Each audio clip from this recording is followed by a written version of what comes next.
함께 말씀을 보겠습니다. 오늘 함께 보실 말씀은 하박국 1장 12절에서 2장 1절까지 말씀입니다. 하박국 1장 12절에서 2장 1절까지 말씀입니다.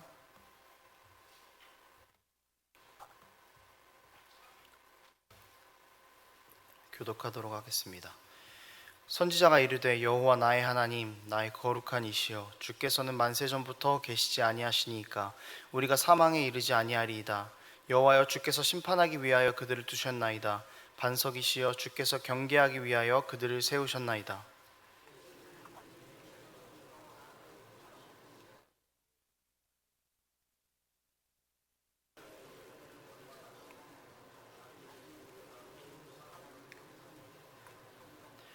주께서 어찌하여 사람을 바다의 고기 같게 하시며 다스리는 자 없는 벌레 같게 하시나이까.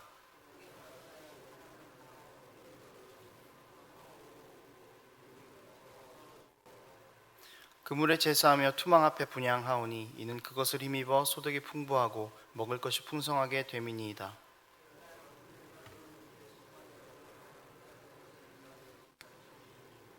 함께 읽겠습니다.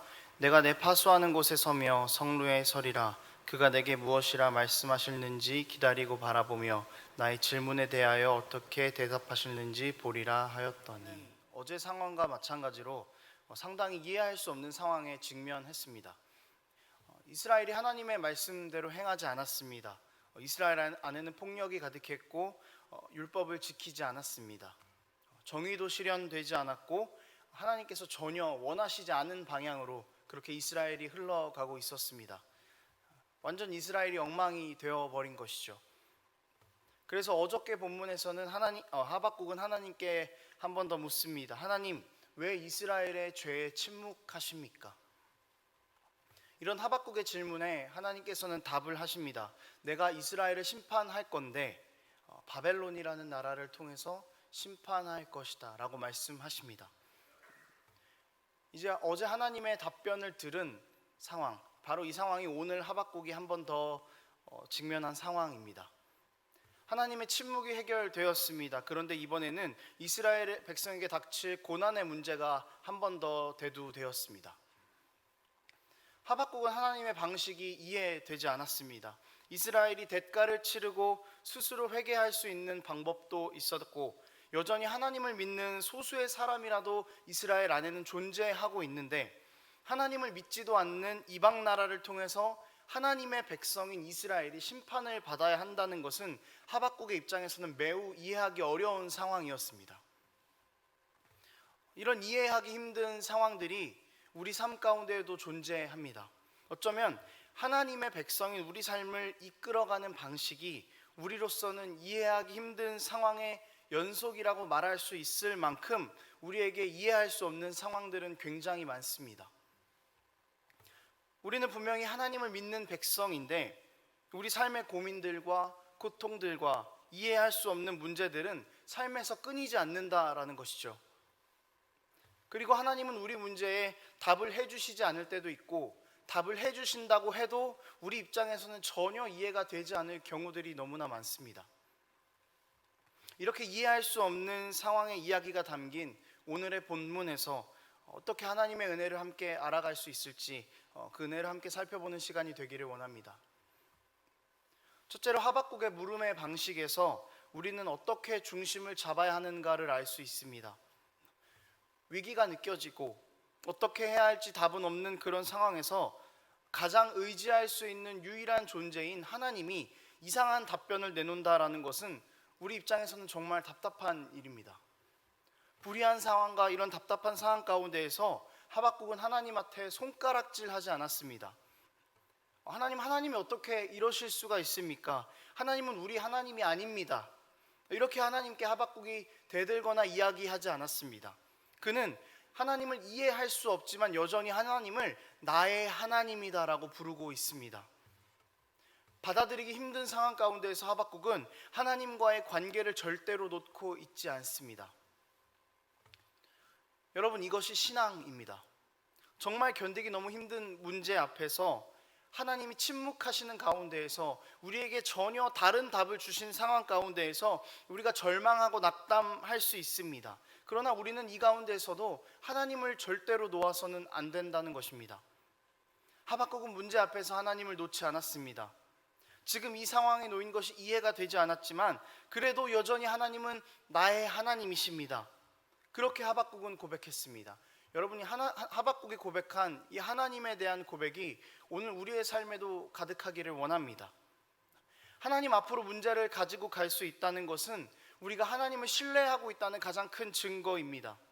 하나님이 바벨론을 통해서 이스라엘을 심판하시는 것도 결국에는 다시 이스라엘이 하나님께로 나아오기를 원하시는 하나님의 계획과 마음이 있었습니다. 징계를 당하는 과정 가운데에서도 회개하며 하나님을 다시 찾기를 바라는 하나님의 마음이 있었습니다.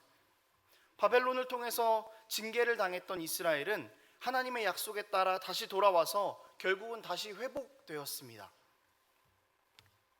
여러분, 이해하기 힘든 상황 가운데에서도 절대로 하나님을 놓지 마시고 다시 그 문제를 하나님 앞으로 가지고 가는 여러분들의 삶에 이스라엘에게 있었던 회복의 은혜가 동일하게 있게 되기를 기도합니다. 둘째로 하나님의 은혜는 역설이라는 것을 기억해야 합니다. 우리는 삶에서 낙담하는 것이 바로 역설 때문에 낙담하는 것입니다. 하박국의 질문도 결국 하나님의 역설에 대한 질문입니다. 13절을 보면은 하나님의 역설이 드러나는데요, 하박국이 이렇게 이야기합니다. 하나님 정결하시고 하나님은 악을 보지 못하시고 패역을 보지 못하시는 분이신데 왜 악인인 바벨론을 방관하십니까? 왜 이 사건에 잠잠하십니까? 하박국이 하나님의 역설에 질문하고 있는 것이죠. 여러분, 하나님은요 절대로 우리에게 옳은 일을 하지 않으십니다. 이 말이 오해가 될 수 있지만 좀 더 정확하게 이야기하자면 하나님은 하나님께서 하실 일을 하시는 것입니다. 그러니 우리의 관점에서는 당연히 차이가 생길 수밖에 없는 것이죠. 하박국의 시야에 보인 것은 이스라엘이 바벨론에게 심판을 당하는 것까지였습니다. 그 자체는 상당히 모순적으로 보이기도 합니다. 역설적으로 보이는 것이 정상입니다. 그렇지만 하나님의 계획은 바벨론을 통해서 이스라엘을 징계하시는 것이 아니라 징계를 통한 회복까지 이야기하시는 것입니다. 마치 출애굽한 이스라엘 백성을 홍해 앞에 세우신 것과 동일한 상황입니다. 그렇게 가장 극적인 방법으로 하나님께서는 이스라엘을 회복하셨습니다. 이것이 아주 역설적입니다. 하박국은 하나님 앞에서 정의를 이야기했습니다. 하나님 이런 분이신데 왜 이렇게 행하십니까? 라고 물었습니다. 여러분, 하지만 정의를 하나님 앞에서 이야기하자면 우리는 구원받을 수 없는 사람들입니다. 우리가 죄의 길을 선택했기 때문에 하나님께서는 우리가 그냥 죽게 내버려 두어도 아무런 문제가 없습니다. 우리가 죄의 길을 선택했기 때문에 하나님께서 우리가 사망의 길로 가게 내버려 두시는 것, 오히려 그것이 더 정의입니다.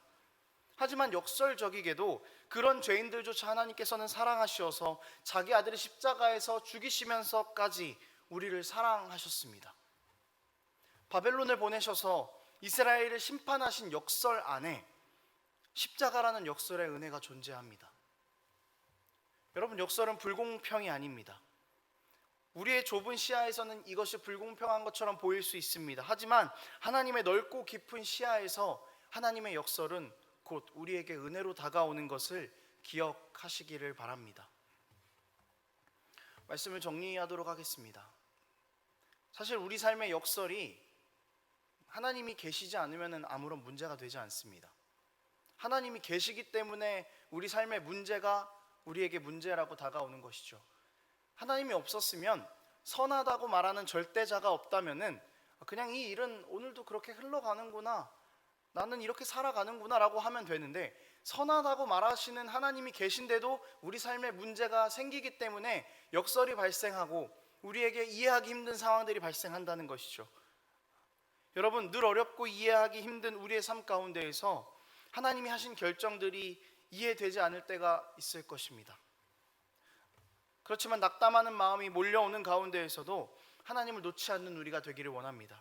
하나님의 뜻이 매우 역설적으로 보일지라도 우리 생각으로 하나님을 한정짓고 하나님은 이런 분이야, 하나님을 우리 생각 안에 가두지 않기를 원합니다.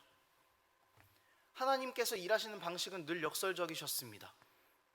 역설이 있기 때문에 우리가 구원을 얻는 은혜가 존재하는 것입니다. 본문의 이스라엘에게는 바벨론이 그랬습니다. 그리고 오늘 우리에게는 예수 그리스도의 십자가가 그렇습니다. 우리 삶의 가장 어려운 상황 가운데에서 지금 이 순간도 하나님께서는 하나님의 일을 이루어 가십니다. 그리고 하나님께서 하시는 그 하나님의 일이 하나님의 백성인 우리에게는 가장 선한 이름을 기억하며 여전히 그 문제들 가운데에서 나의 하나님이라고 부르짖으며 그 역설의 은혜를 쫓는 우리의 삶이 되기를 원합니다. 함께 기도하겠습니다. 다 함께 기도하실 때에 오늘 함께 나누었던 두 가지의 은혜의 방편들을 가지고 생각하며 기도했으면 좋겠습니다. 하나님, 이해할 수 없는 상황 가운데에서도 여전히 주님은 나의 주님이십니다. 이 고백을 놓지 않는 나의 삶 될 수 있도록 도와주시옵소서. 그렇게 기도해 주시고, 이해할 수 없는 그 역설적인 상황 가운데에서 하나님 한정짓지 않고 더 깊은 하나님의 뜻을 늘 구하며 하나님께서 우리에게 주시는 것이 가장 선한 것임을 바라보는 우리의 삶 될 수 있도록 도와주시옵소서. 그렇게 또 기도해 주셨으면 좋겠습니다. 또 우리 교회 학교 아이들을 위해서 기도해 주시고 우리 교회 예배 회복을 위해서도 함께 기도하시겠습니다. 우리 함께 기도하겠습니다.